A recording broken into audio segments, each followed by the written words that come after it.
When applying for a student visa, you'll be required to show evidence that you have at least 20,000 New Zealand dollars to cover your living expenses for the first year of study. And you also need to show evidence of the source of this fund. What documents do you provide?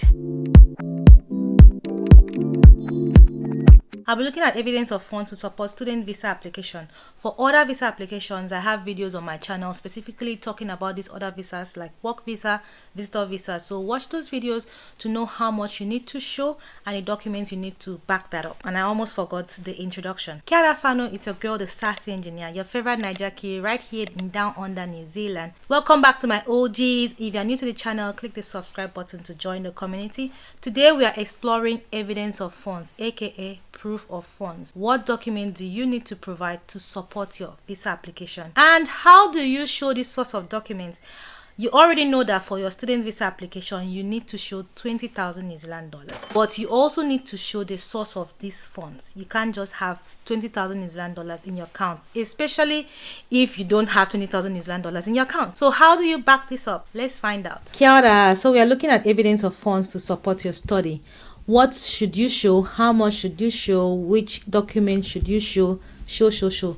Let's look at the Immigration New Zealand website to get all the intels, and I'll explain anything that is confusing. Alright, so this website is a summary of evidence of funds that you need to provide to show that you have enough money to support yourself while you study in New Zealand. You can also back this up by looking at the student visa fact sheet. The evidence and information about your funds. When Immigration New Zealand assesses your application, they must be able to verify that the evidence you provide about your funds are genuine, and they have to be confident that these funds will be available to you while you are in New Zealand.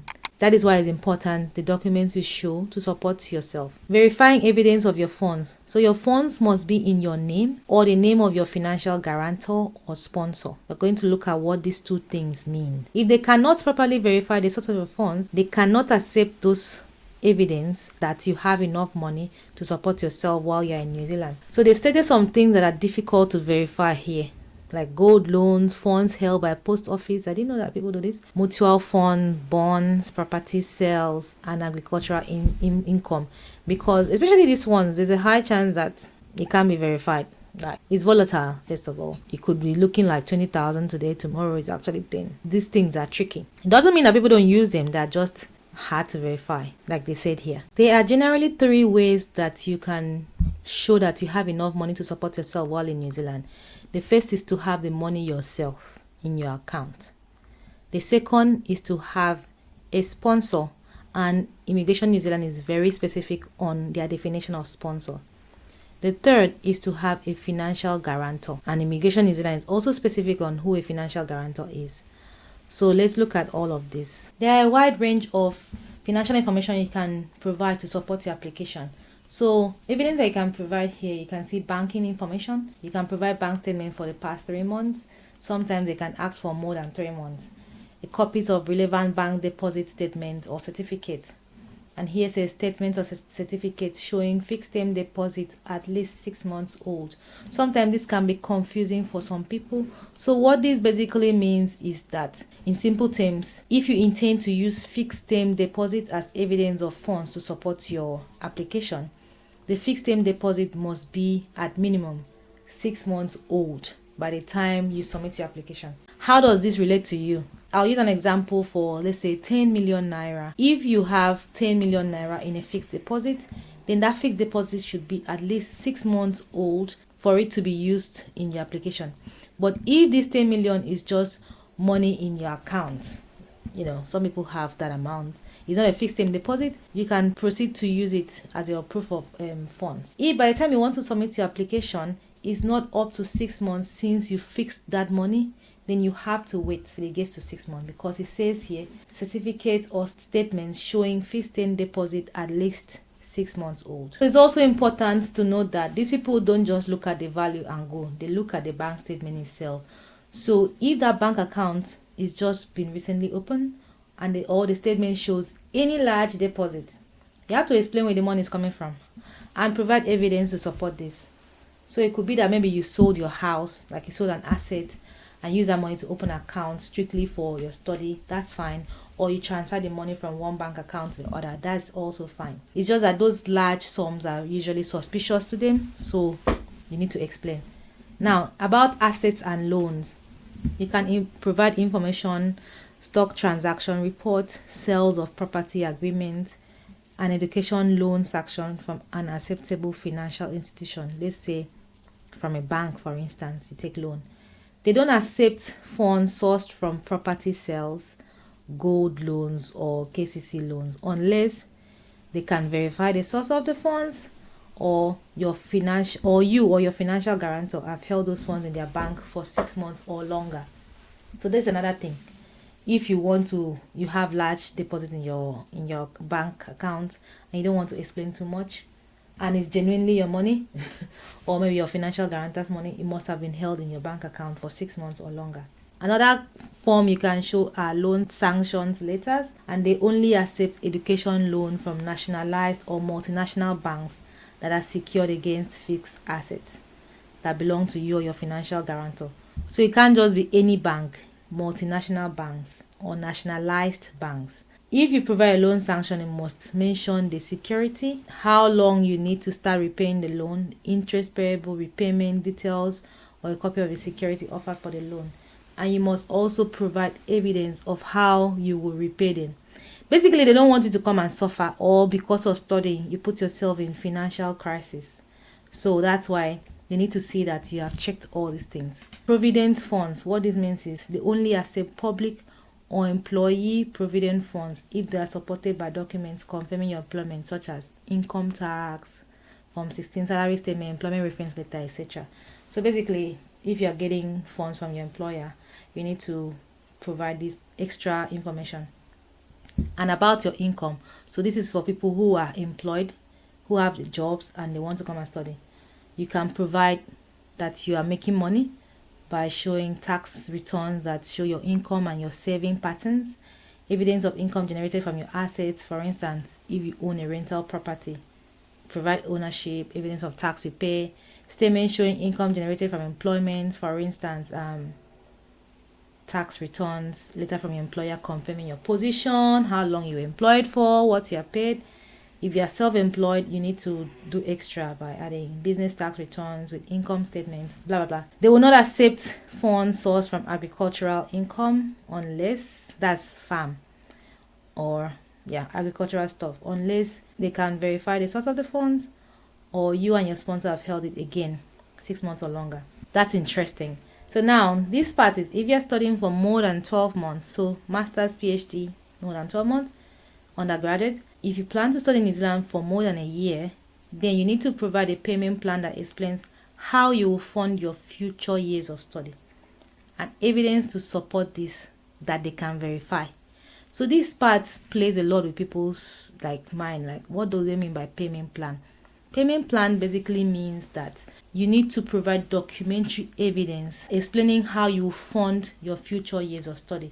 The money that you have to support your first year must be readily available, and the subsequent one, it could just be something that you explain to them on how you intend to fund it. So would you be funded by a financial guarantor or a sponsor or yourself? Do you have the money? Where is the money? Can they verify the money? All those kind of things. And you must support this with income documents, savings, or whatever that is spread over 3 years. So if you are going to be studying in New Zealand for 3 years and your tuition fee for the year is, let's say, 7 grand, let me just say 8,000, you know that you need 28,000. You need to show 28,000 per year minimum. 8,000 for tuition fee, 20,000 for living expenses times 3, and you need to show that you can provide that over the spread of 3 years. However, it's usually not mandatory to have all that money at once. That's the trick. You don't need to have the complete money. So it's in this example, 28,000 times 3. You don't need to have all of it. You just need to have a plan. You need to be sure that you can fund yourself. But for that first year, you must have it. You must have money to pay fees, because if you don't pay fees, they will approve your visa in principle, and then you must pay fees before they give you the visa. And you must have $20,000 readily available to you, and you must also have enough money to pay for your return flight. Return flight now to Nigeria is around $3,000 one way, or if you're booking a return flight, around 3,500 New Zealand dollars. So add that to, even though that's not what they are going to use in their calculation, but they just want to see that you have enough money to pay for yourself. As proof of payment plans, you can submit tax returns to. They must reflect your income pattern, or if you're having a financial guarantor, they submit their documents. You can include savings statements, all those things. So it doesn't have to be you having all that money. If you have all that money, then be sure that you're going to get your 3 years complete. But if you don't have all that money, you need to be sure that you can fund yourself and you have enough money for the first year. So you know that you can either sponsor yourself or have scholarship, which I'm not going to talk about in this video, or have a sponsor. So who is a sponsor? A sponsor can be an organization, it can be an individual. If your sponsor is an individual, the person must be a New Zealand citizen or a New Zealand resident, and their resident visas should not have any Section 49 conditions. It can be a refugee if they are sponsoring a family member to come to New Zealand. So for refugees, it has to be a family member. It can be an organization registered in New Zealand as a company, incorporated society, or charitable trust. It can be a government agency, for example, a tertiary education provider or school boards of trustees. It can be a community organization, but only if the visa applicant is a refugee. So these are the people who can be sponsors. If the person sponsoring you does not fall under this category, then they cannot be called sponsors. So this is the criteria for individual sponsors. Your sponsor must be a New Zealand citizen or a New Zealand resident that doesn't have Section 4 conditions on their resident visa, and they must live in New Zealand while they are sponsoring you. And these are the people that cannot sponsor you. For individuals sponsoring a student visa application, the individual must be a friend or a family member, nothing outside that. And if you apply for a further student visa, you cannot change your sponsor, so note that. And you cannot have a sponsor unless a friend or family member sponsored your first student visa. So that means if you it's very weird. So that means if you apply for a student visa with a sponsor, you have to have a sponsor all the way to the end. If you apply for a student visa without a sponsor, you cannot have a sponsor again. And these are the criteria for organization sponsoring visas. So they must be registered in New Zealand, show a clear link of the activities, authorize a contact person to represent them, and they cannot sponsor if this happens to them. If you intend to use a financial guarantor, they can only accept your financial guarantor if that person is an immediate family member, is your immediate family member. So it can be your spouse, your partner, a parent, a sibling, grandparent, a parent-in-law. This is the only people that can do it. And you can prove your relationship to them. Other than that, the person will not be accepted as a financial guarantor. And you are asked that before you submit your application, check the identity document about your financial guarantor or sponsor that is the same in all the documents you provide, because it could cause some delay or even decline if it is not. So check all those things. Your financial guarantor would have to fill the financial undertaking for a student form, the INZ 1014 form. This is what the form looks like, and it asks for their names and details, all those things, and the details of the student they are financially supporting and the financial undertaking, bank information and all that.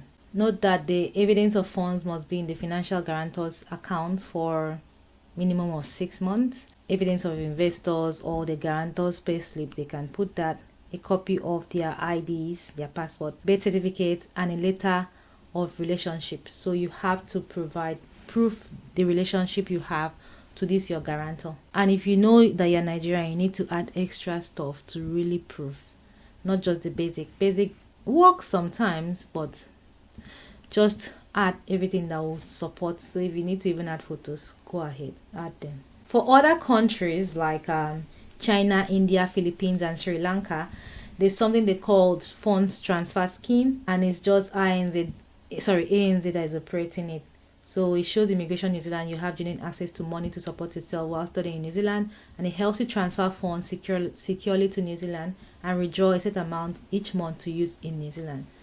So this doesn't guarantee that your application will be approved anyway, but it's another way of showing that you have access to this money to use. So you can check there to get the details. Remember that the minimum amount you need to show for your living expenses is $20,000, and you also need to pay your tuition fee for the first year to get your student visa. They can approve your student visa without you paying it, but it's going to be in principle. You must pay at least your first year tuition fee before they give you your visa. And these are the different ways you can show evidence of funds. There are so many financial documents that you can use. These are some of them that I've listed there, but if you have more, feel free. Remember, evidence of funds, the funds can be in your name, in your bank account, or you can use a financial guarantor, or you can use a sponsor. These are the three ways you can do it. Your sponsor can be an organization. So scholarships will generally fall under sponsorship. So I hope you found this video helpful, and I've managed to explain and even over explained some evidences that you can use to show that you have enough money to come to New Zealand to study. If you haven't yet subscribed, click the subscribe button now to join the community, and like this video as it helps with the YouTube algorithm.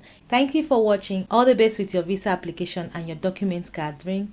It's your favorite girl, the Sassy Engineer. Bye.